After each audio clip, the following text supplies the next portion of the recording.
It was the wind that called the first people to the desert planet known as West. It whispered of a land where they would be free from strife. "Go setward," said the wind. "Follow the setting sun and sail the stars to reach the ruby jewel." The people's journey was blessed and without incident. But it was not until they reached their destination that they realized that it was the wind's domain. The belligerent spirit demanded their worship, and when the people refused, the wind smashed and ripped their ships apart. It brought wicked storms that blinded the people with dust and left them parched and weak. Now, tired from the journey, and without any means to leave the planet, the people surrendered to the wind. But as night fell, the wind slept. "There is no peace on this planet," they said, "except while the moon watches over us." The moon was very beautiful, and the people loved to bask in her rays. They began to leave offerings, grateful for her tranquil presence. The moon took pity on the people and came to them one night in the guise of a lovely woman. "The wind is so cruel to you," she said. "You are such a kind people. I wish to help you." "How can you help us?" they asked. "You are only awake when the wind is asleep." "We will trick the wind," said the moon. "I will give you moonlight to shield yourselves, and the wind will not be able to see you. He will blow and blow and blow, but he will not find you." They did as the moon said, and when the wind awoke and rolled across the land to demand his tithes, he could not find the people. The land was utterly deserted. He grew angry. He huffed and puffed and beat the ground, whipping up a horrible storm.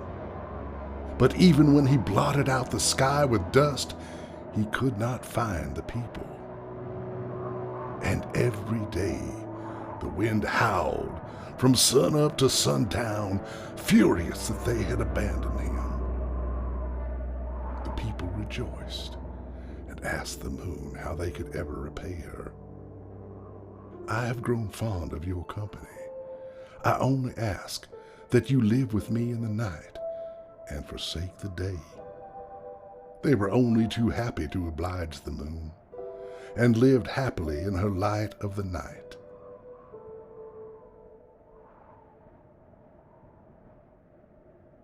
But the people of West were not rid of their enemies. Generations later, outsiders arrived on the planet.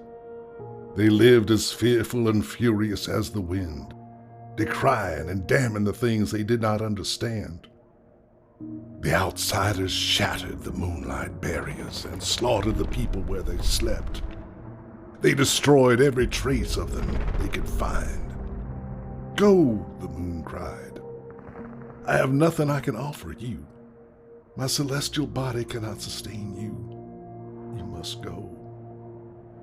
Some of the people fled among the stars, but others who loved the moon and their home too much remained. Now, every day the wind rages, and every night the moon weeps, both mourning over their loss.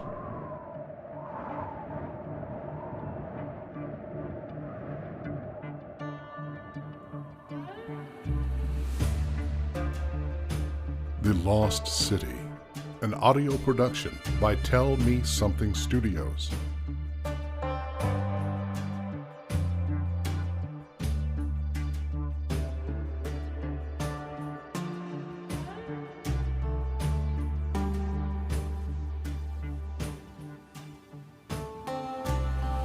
Chapter 1. Girl Meets Droid.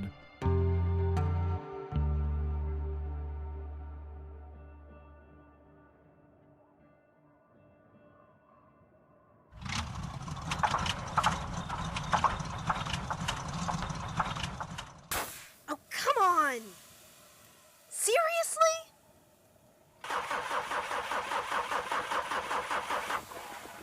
Ugh, I guess this place is as good as any.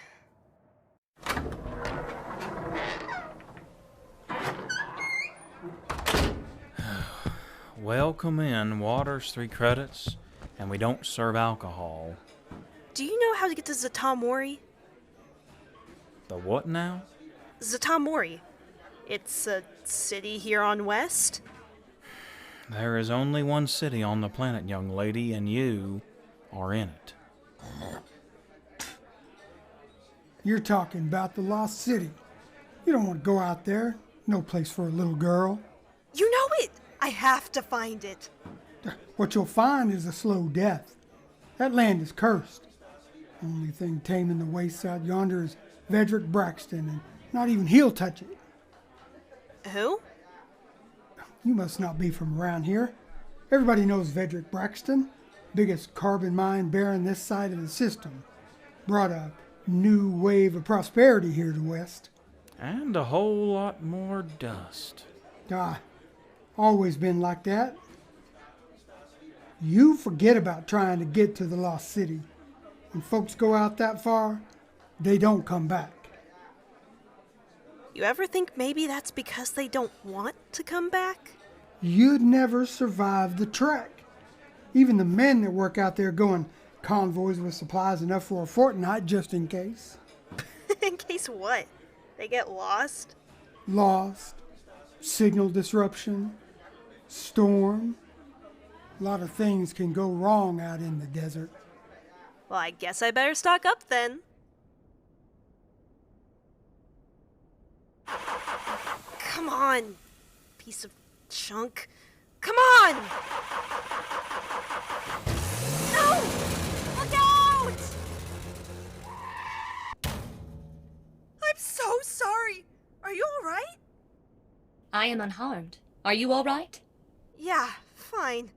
Nearly had a heart attack, but I'll live. Are you in medical distress?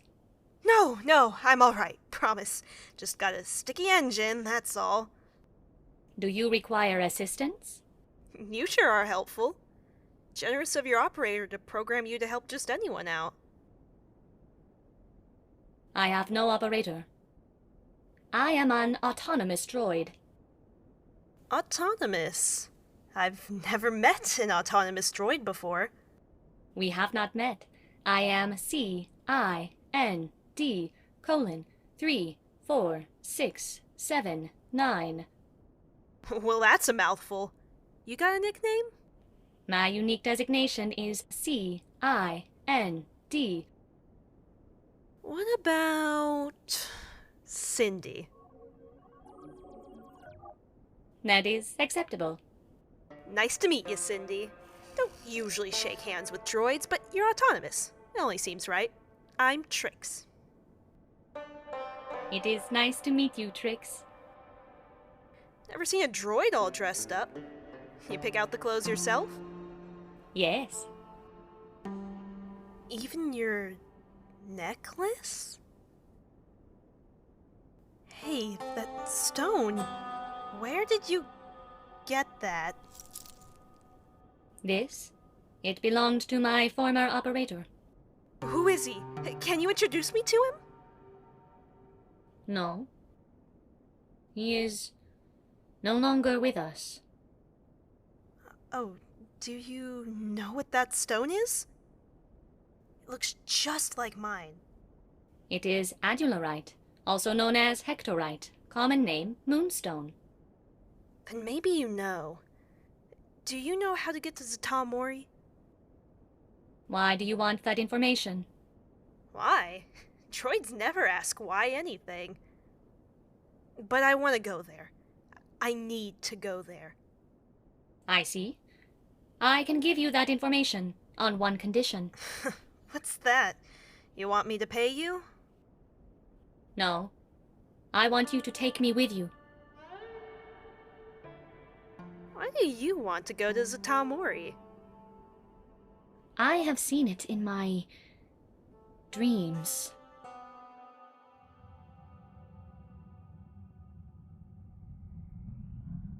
From sand to success, Braxton reshapes commerce on West. The future of industries in the stars, Vedrick Braxton's bold new world. Ooh, listen to this one. Inside the mind of Vedrick Braxton, visionary leader of planetary ventures.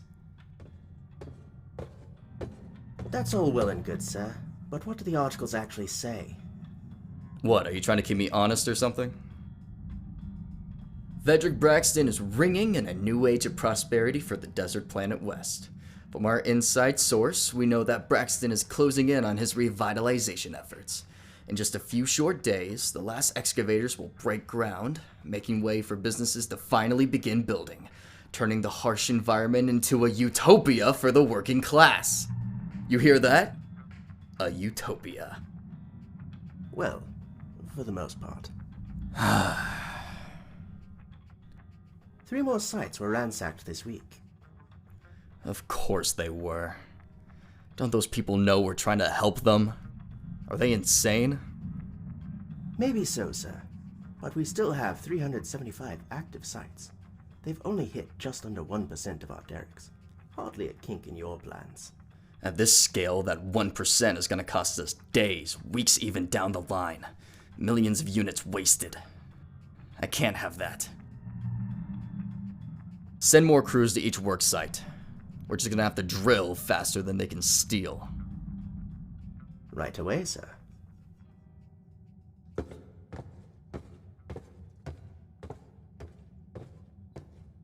I promised a utopia. In a utopia it shall be.